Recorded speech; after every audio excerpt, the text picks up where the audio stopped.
this is your producer, Cole Von Glahn. Today's episode is going to feature a new show for the forum, A Political Sport, from our colleague Elliot Denis, exploring the intersection of professional sports and the policy sphere. His inaugural episode features an interview with James Cadogan.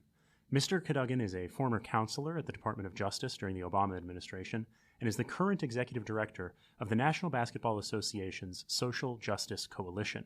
Their conversation explores the coalition's work leveraging basketball's influence to promote justice policy reforms at the national, state, and local levels. Let's join their conversation in the forum.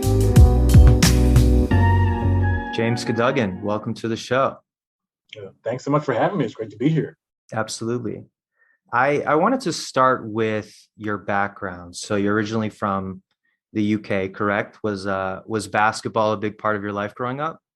It sure was. In fact, it was the dream team that really captured my attention when I was a kid.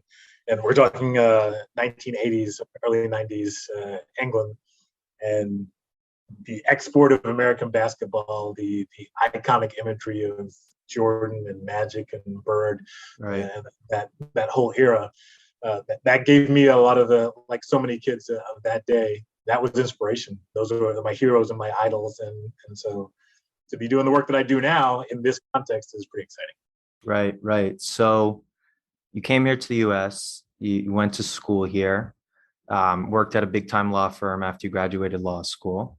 And then you went to work in the Obama administration, first in the Department of Defense and then the Department of Justice. I want you to take me to that time in the Obama administration and talk about some of your biggest policy wins during that time and some of your biggest policy losses while you were at the Obama administration. Ooh, the W's and the L's. That's a really great question. When I look at things that were, and I think you know this, and I'm guessing your audience here is well aware that wins are hard come by in the political sphere and in the policy world. Yeah. You tend to remember them, and they tend to be hard fought, oftentimes years in the making, and whatever part you play is usually just a handoff from somebody else who's been on it for a really long time. So I would just say that the things that I was a part of where we got something over the finish line and it had a real impact. The first big one would have been the repeal of Don't Ask, Don't Tell. And I was at the Pentagon at the time working as a special assistant and attorney advisor, and I was staffed to the task force. I think it was like a 60-person task force. The Pentagon, they do not do things by half. So I think it was like a 60-person task force divided into like 5 different teams or something. And my job was to be one of the writers and then ultimately executive editor of this big report that the Pentagon put together assessing the impact of repeal, because Congress at that time was considering repealing Don't Ask, Don't Tell and allowing LGBTQ service members to serve openly and to be who they are while in uniform. And as ever with the government, you've got to study everything and you got to report on everything. So to do that report and go through that process, which I think it was like a 6-7 month process. It was long. But even by government standards, maybe short, but it was a long time for us to be crashing on this one thing, knowing that there's pending legislation making its way through the Congress that actually protects and preserves the civil rights of service members. That was really, really exciting to work on. It was really complicated. There are maybe 20 or 30 different working papers that fed into this report. And my job was to try and take those and translate them into language alongside some other writers. And it was really exciting just as a policy wonk to be in that space and to be working on things that were going to impact somebody's life potentially, but then to finish the report, to have the Secretary of Defense, Bob Gates at the time, then transmit it to Congress, and then to see that influence and be a part of that congressional action that ultimately repealed an unjust law. It was just thrilling. That if you got the policy bug, if you like the work of government and you want to be part of something like that, it's hard to compare to seeing the work that you did go into that larger process and then take effect. So that's one. Another big one when I moved to the Department of Justice, and this one is much more of a technical thing, but it was a really big enterprise. When the Supreme Court struck down the Defense of Marriage Act. So again, making sure in this case through that legal ruling that LGBTQ service members could have their families receive the benefits that accrue to any other service member, which sounds like a small thing, but when you think about what government benefits are, what job benefits are, and the fact that they were denied to gay service members, it was a landmark ruling. Right. And the government part of it after the ruling in the Supreme Court is how do you implement that stuff? So when there's a big ruling that impacts government systems and government agencies, especially a department as big as DOD, you got to implement it. And so the president directed then Attorney General Holder to study and implement that ruling. And I was on that particular working group going through a year of work in that case with dozens of divisions across DOJ and every single agency in the federal government to basically create a policy process that gave life to the law. Again, if you like policy and you like seeing like big processes that have an impact on people's lives, it's very hard to beat that kind of work and know that at the end of the day, what you're doing alongside so many other people day in and day out is going to have a real effect, and people are really going to get benefits. Their family's going to get what they deserve and what they've been promised. That's the stuff that gives you like hope and inspiration. Last example, and then there are so many. When I was working in the Civil Rights Division at DOJ, we had a group that spanned divisions that was studying the 1033 program, which is the program that takes surplus military equipment and devotes it to police departments who can purchase it.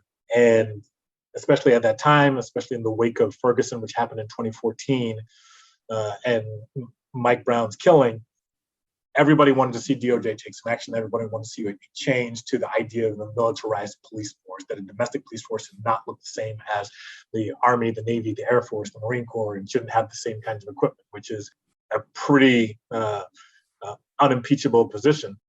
But making it happen in real time is tough. So we had another group process to figure out how do we take this program, which has been around for a long time, and put some guardrails on it and make sure that these kinds of military weapons aren't used as domestic tools.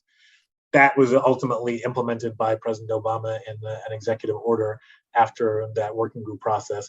And so in each of those, the through line is there's so much work that happens to make policy real. So many people in government who dedicate their lives to doing the right thing on behalf of the American people. And being a part of those is a true privilege, and it's something that you never forget. Yeah.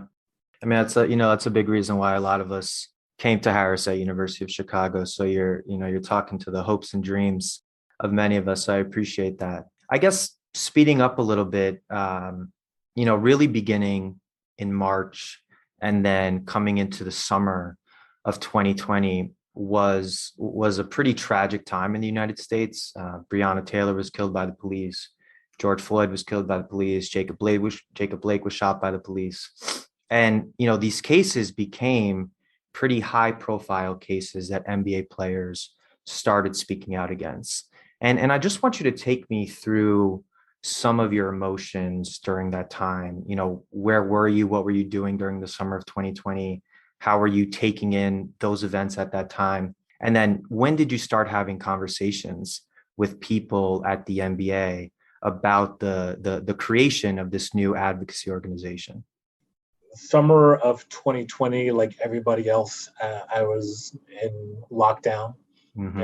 And at the time, my wife and I were living in our apartment, working in a relatively small space, just trying to do our jobs well, even though we're not connected to our teams or to our people. And the overwhelming feeling that I had was we are seeing both the best and the worst of our society and humanity right now. Mm. We are seeing these incredibly tragic events that are just the latest in the unbroken chain of police killings of Black men, women, and children.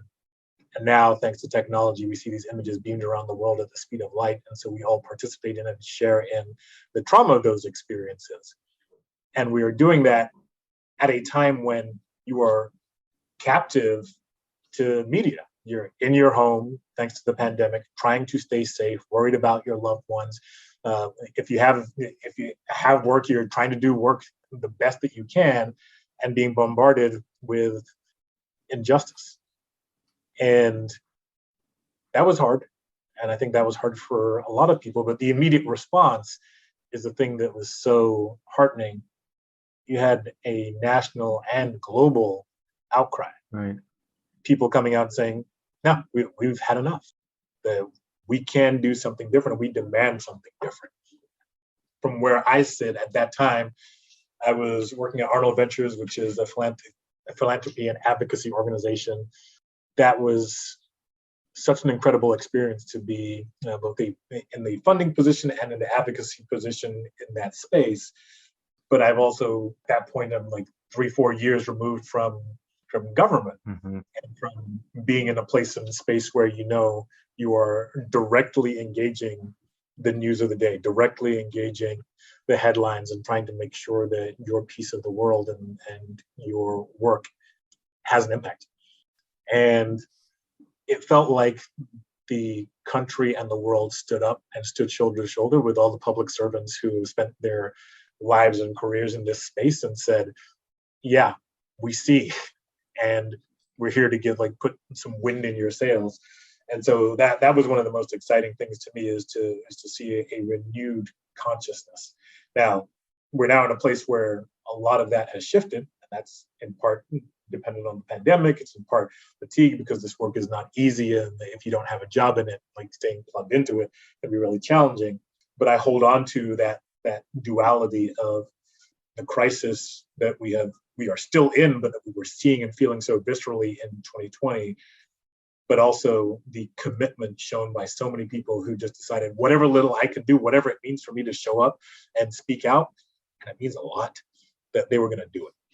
So that was the summer of 2020, and then it was in the fall that the coalition, they announced the creation of the coalition, and I think sometime in that winter, I started having the initial conversations, and was just felt very fortunate to be considered. And if you're a lifelong basketball fan like me, and social justice work is what you want to do, this is kind of a dream job.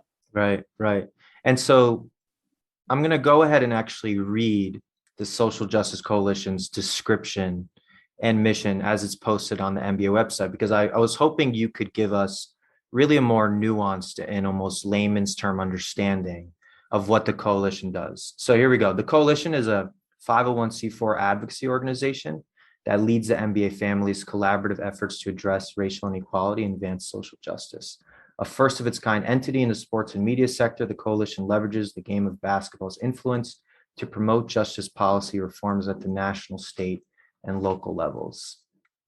Finally, the National Basketball Social Justice Coalition is an organization of players, coaches, team governors, and executives leading the NBA family's advocacy work to dismantle racial inequality and advance social justice. Okay, your turn. So I think you got two of the descriptions that we use for slightly different things, but they all boil down to the same thing, which is our job as a coalition is to bring the NBA community's voice into policy and political dialogue, right? Advocacy that has an impact on that policy, has an impact on legislation. That's really it. And the way I describe my job sometimes is that I and my team, we are the social justice lobbyists for the NBA family. That's what we do. And so being a 501c4, as that description referenced, that's because we're here to engage in the political work and be able to say, hey, we as the NBA community want to take a position on legislation on 3 core issues: criminal justice, policing reform, and voting rights.